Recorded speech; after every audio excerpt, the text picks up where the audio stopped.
Welcome to the Essex Street Retail Market. I wanted to share with you the market because, I think really the story of New York is a story of immigration, and I think the market is really an integral part of that story. I'm Ben. And I've always loved the city. I've always loved walking around the city. I started coming downtown when I was 14 to go to high school. Then I met Luke and I got into the walking tours, and it's just like there's no better job in the world. So this place opened up in 1940.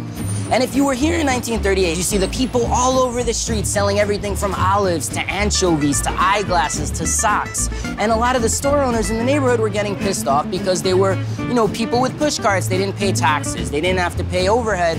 So in 1940, the mayor of New York at the time, Fiorello LaGuardia, himself the son of Italian immigrant parents, he came up with this idea to open retail markets like this around the city where peddlers could become merchants, immigrants could become Americans. That was the idea. So it's always been a reflection of the neighborhood. So inside you'll find all the staples of Caribbean cooking, $22 for 50-pound bag of rice. You'll find Saxel B Cheesemongers, which sells only small production farmstead American cheeses. My favorite thing in the market, spinach pie at Babuki, but she's on vacation. What? The crew and I have just been evacuated, but I'm gonna go back in incognito with this guy. Very nice butcher shop and charcuterie, and very good bacon-infused chocolate. You'll find a barber shop. You'll find a botanica where you can buy Puerto Rican religious articles. Dried cod, a very, very fancy taco shop where they charge $4.25 for a potato and kale taco. It's always been a reflection of the neighborhood. So here we're coming down Rivington Street, crossing Essex.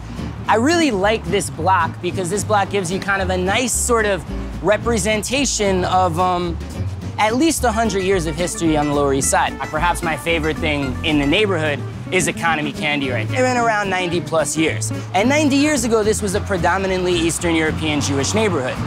If you go back 175 years, this was Klein Deutschland, Little Germany. When this was a German neighborhood, there were, beer halls everywhere.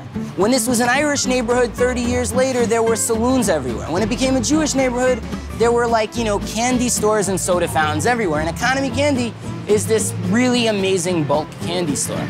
And then right across from Economy Candy, you have El Castillo de Agua, where you can get a $2 latte, $2 cafe con leche, throwback to the 1970s when this was predominantly a Puerto Rican neighborhood.